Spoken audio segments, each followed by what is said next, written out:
Pues sí, el Museo de Arte Contemporáneo de Val-de-Marne, el MACVAL para los amigos, cumple 10 años y para celebrarlo está presentando una exposición que con el nombre de L'Effet Vertigo, el efecto vértigo en español, muestra una gran parte de los 400 artistas que han expuesto desde su apertura en sus más de 30 exposiciones temporales y sus fondos de 2.000 obras.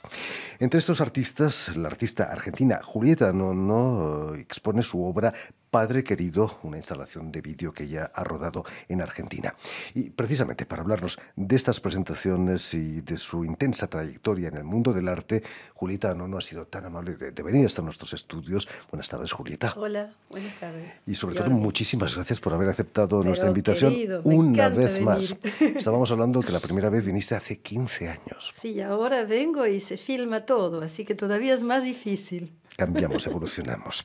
Permíteme, Julieta, que explique antes que nada que has nacido en Rosario en 1962 y que en la Universidad de Rosario vas a estudiar Filosofía y Artes Visuales. Pero cuéntanos, ¿qué diablos te llevó a estudiar Bellas Artes? De muy chiquita tenía ganas de, no sé si de ser artista, pero sí de ser artista. ¿Qué era la imagen de artista que fue tenías? Porque cuando tenía 5 años y fui con mi mamá al Museo de Bellas Artes de Buenos Aires. Yo nací en Buenos Aires, después me fui a Rosario. Y estaba en el Museo de Bellas Artes y había una obra, yo creo que era de Antonio Saura. Y ahí me di cuenta que yo quería ser artista.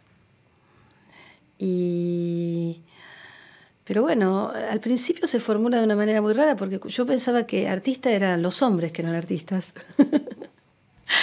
Y después, bueno, fue la época, después me fui a vivir a Rosario, era la época de una efervescencia política en el país y yo empecé a militar en lo que era la UES, la Unión de Estudiantes Secundarios, y bueno, y esas ideas de transformar posiblemente el mundo a través del arte se trasladaron a transformar el mundo a través de la política. Entonces yo me olvidé de todo lo que podía ser ese trabajo y pensé más en otra cosa.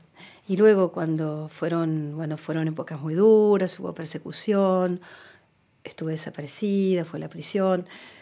Y cuando salí, empecé primero estudiando arquitectura porque mi padre insistía y después volví a mi amor, que son las bellas artes, y a la filosofía, porque me parece que es por ahí que finalmente yo creo que el arte es una manera de pensar el mundo y el arte visual es una manera de pensarla posiblemente con los elementos visuales, pero para mí el trabajo más interesante fue el de aprender filosofía. Este año, Julieta, se conmemoran los 40 años de la subida al poder de los militares en Argentina. ¿Qué recuerdos te quedan de ese día del golpe? Ay, que fue muy duro. Yo me acuerdo más que nada de mis padres y de que de un día al otro todo cambió. ¿Eras consciente de Claro, lo que porque iba a yo pasar? era una adolescente que militaba en esa época. Pero que todo cambió, que la gente que iba, por ejemplo, que se pasaron, que de un día al otro pusieron, bueno, el chico que me llevaba a la escuela, me acuerdo que ese día me llevó a la escuela y que ese es el texto que habla de que él me lleva en su camioneta, él tenía una camioneta, bueno, me lleva en la camioneta, pero la camioneta yo no sabía, tenía explosivos, bombas o armas, no sé. Y entonces ese mismo día que él me lleva a la escuela, a la secundaria, yo estaba cursando segundo año, lo para después cuando él me deja, se llamaba pinza del ejército, y él sale corriendo y ahí lo intentan matar, no pueden, y bueno, y luego lo hacen prisionero y empieza otro mundo, es como que uno bascula en otro mundo. La realidad cambió completamente. La realidad cambió totalmente. Y yo creo que si se conmemoran los 40 años, son los 40 años de que nunca más espero va a volver algo así, un horror así. Julieta, cuéntanos qué recuerdos te quedan del día de tu detención. No fue una detención, porque fue más que nada ¿cómo se dice? Kidnapping. Un secuestro. Un secuestro. Entonces lo que sí es verdad es esa idea de que, viste, como yo digo, se pasa de yo digo, se pasa del mundo a lo inmundo, a lo fuera del mundo. Y me acuerdo de eso, me acuerdo de que fui ahí a escaparme y que me agarraron porque pasó un auto sin patente que mi madre ya sabía que había un auto que nos estaba buscando. Y bueno, me agarraron y no me moví porque sabía que si me iba corriendo me iban a... Y que bueno, que cuando llegué ahí, no es que llegué, me vendaron los ojos, me taparon la cara, y que bueno, que no, que era una pesadilla. ¿Eran militares los que te detuvieron? Eran militares y eran parapoliciales. No sé si eran, pero el que comandaba todo era un militar. Pero había una relación de porosidad y de mucha... No sé si eran lo mismo, pero pertenecen a lo mismo finalmente. Julieta Nono, vas a estar detenida 395 días. El título, precisamente, lo conozco porque es el título de una obra sí, que expusiste hace unos años en la Maison de l'Amérique Latine, aquí en París. ¿Eras consciente de que tu familia no sabía dónde estabas? Al principio sí. Al principio, los primeros 2 meses, mi familia no sabía. Y fue muy doloroso para ellos. Y yo no... Es un momento muy raro, un momento donde uno no sabe bien dónde está. Yo tuve mucha suerte, tuve una estrella, tuve un momento particular, porque todo se jugaba por tiempos. Esas son cosas que no... Me hubiera podido pasar que me mataran o que no. Lo digo, la verdad, no es que hubo algo. Lo terrible de todo esto es que hay algo del orden de lo aleatorio, a la merced del otro. Eso es lo terrible. Y a la misma vez, bueno, yo estoy acá y mi obra, mi trabajo de artista y de persona, no es solamente el de testimoniar de eso. Hoy mi trabajo testimonia del testimonio, de lo que es testimoniar. Pero más que de la experiencia solamente del tiempo de prisión, del tiempo suspendido, del horror de bascular de una cosa a la otra, sino que se puede testimoniar de mucho más que eso. En tus obras, Julieta, utilizas palabras que hacen daño, sobre todo cuando se conoce tu historia: pozo, ducha, lámpara neón, clandestina, agujereada. Es una manera de exorcizar quizás ese dolor, como una especie de vudú. Sí, es posible, tenés razón. Yo digo que uno construye, crea otro cuerpo. Yo creo que uno hace otro cuerpo con lo que uno hace, pero no solamente con mi obra, cada uno con su producción personal. Otro cuerpo que lo aleja de las cosas pero que a la misma vez está hecho por uno mismo, así que es por todo uno de lo que uno es. Entonces, sí, todo eso soy yo. Y a la misma vez me depasa a mí porque deviene una obra que es para los demás. ¿Cómo era la vida, Julieta, en tu detención? ¿Había espacio para la vida, para la sonrisa, para el humor, quizás? Al principio no. El tiempo de la prisión clandestina, que es un centro de prisión clandestina, que es el Pozo, no hay tiempo para nada porque no hay tiempo, porque no hay ni día ni noche, porque no hay idea de tiempo, no hay idea de temporalidad. El lugar es un lugar oscuro, es un lugar con las ventanas tapadas, donde no se sabe cuándo está el día y cuándo está la noche, y todo pasa a ritmo de interrogatorio, o sea que no hay tiempo. El tiempo empieza cuando me trasladan a la prisión, que no era una prisión, era una especie de subsuelo armado así, porque yo era muy chica, entonces no me metieron en la prisión. Y en ese lugar sí hay tiempo, porque ya uno mira la luz a través de unas claraboyas, pero mira la luz.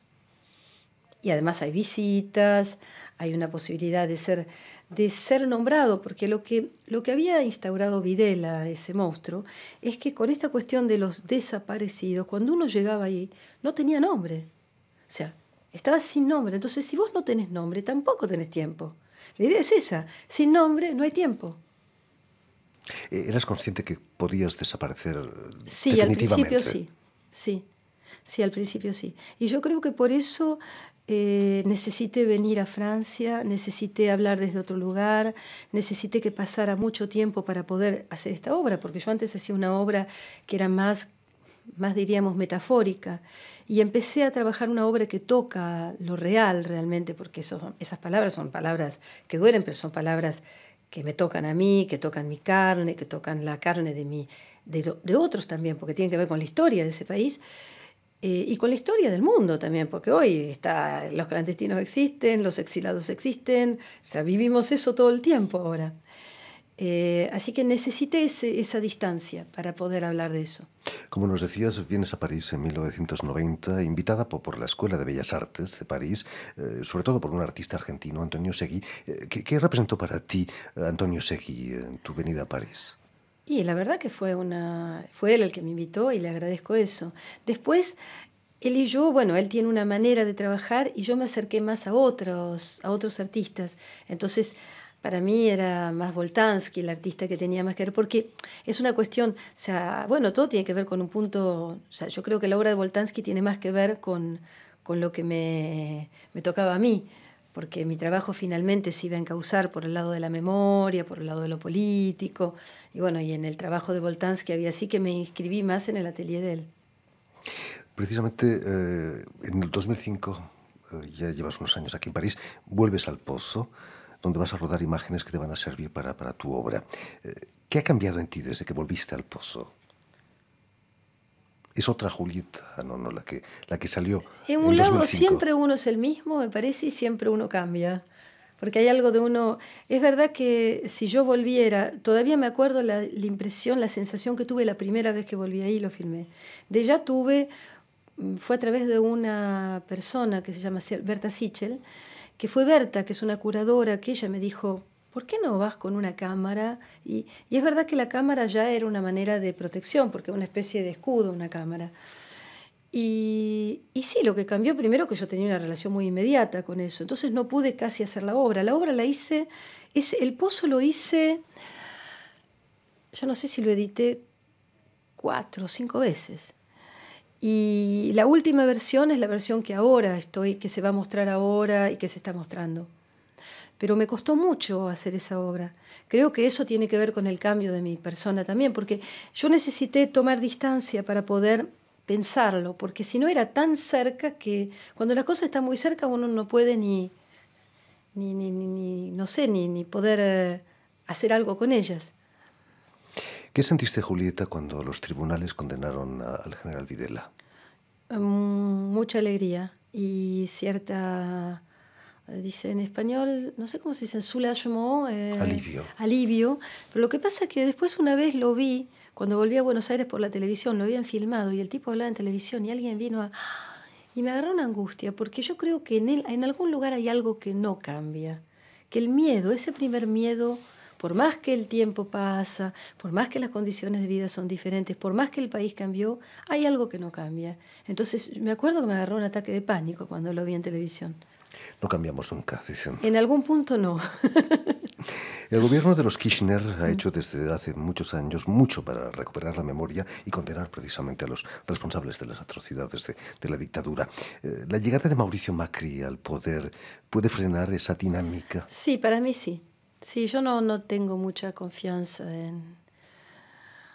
Yo pienso que no puede tampoco tener tanto margen de acción, porque creo que las abuelas y las madres tienen un peso internacional muy fuerte y entonces se desacreditaría mucho internacionalmente. Yo no creo que pueda hacer eso, pero ya el hecho de que ha licenciado a tanta gente, que la política económica es tan complicada, bueno... No sé, yo tengo mis dudas y mis miedos también, pero no creo que pueda realmente frenar ese proceso, porque eso ya está en marcha y ya no se puede cambiar, por suerte.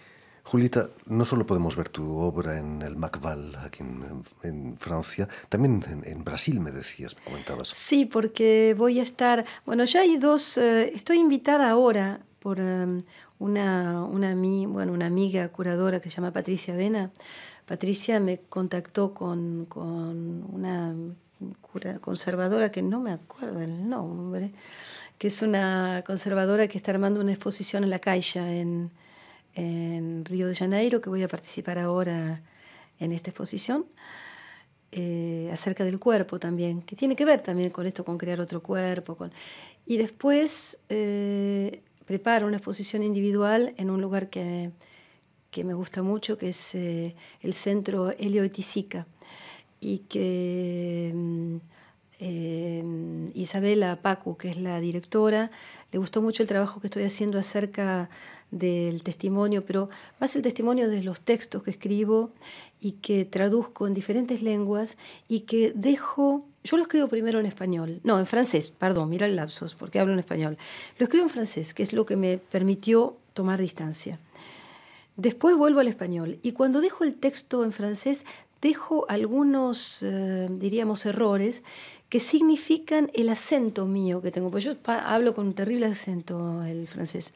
Entonces siempre resignifico esa cuestión de ser un extranjero en una lengua, después vuelvo al español y trabajo con la gramática francesa y ahora lo estoy haciendo con el brasilero porque voy a hacerlo también en Brasil. Y lo que vamos a mostrar es los film, porque yo leo en voz alta y traduzco a la misma vez.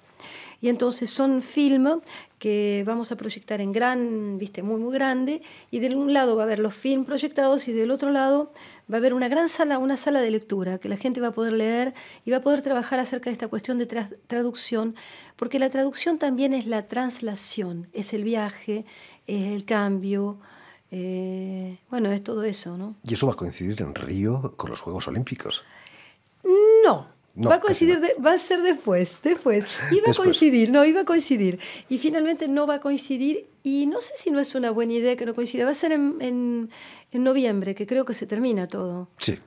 Se termina todo ahí. Entonces, lo que va a coincidir con los Juegos Olímpicos es esta muestra en la Caixa, porque es una... y que en esta muestra yo filmo una bidonville, una Villa Miseria de Rosario, donde le hago poner a la gente unas remeras blancas con palabras blancas que dicen excluida, prisionera, expulsada, y la gente hace una marcha y decidieron ellos hacer un desfile de moda donde ellos desfilan con las remeras y bailan. Y se habla un poco, yo había pensado en esa idea de blanco sobre blanco, para significar esto que Foucault dice de la palabra del hombre infame, cuando Foucault habla de que el hombre infame no tiene palabra, que vive en la periferia. Entonces era una manera de hacer aparecer esa palabra con la música y con la marcha. En fin, pues ya lo saben, tienen la posibilidad de ver muy pronto en Brasil la obra de Julieta Onono, y también el Museo de Arte Contemporáneo de Val-de-Marne, que ya tiene 10 años y tiene obra en esta exposición, gran exposición, se llama Efecto Vértigo, en la que participa también Julieta. Muchísimas gracias, Julieta, por haber estado aquí con nosotros, y mucho éxito gracias, en Francia y en Brasil, de haberme invitado. Y donde sea.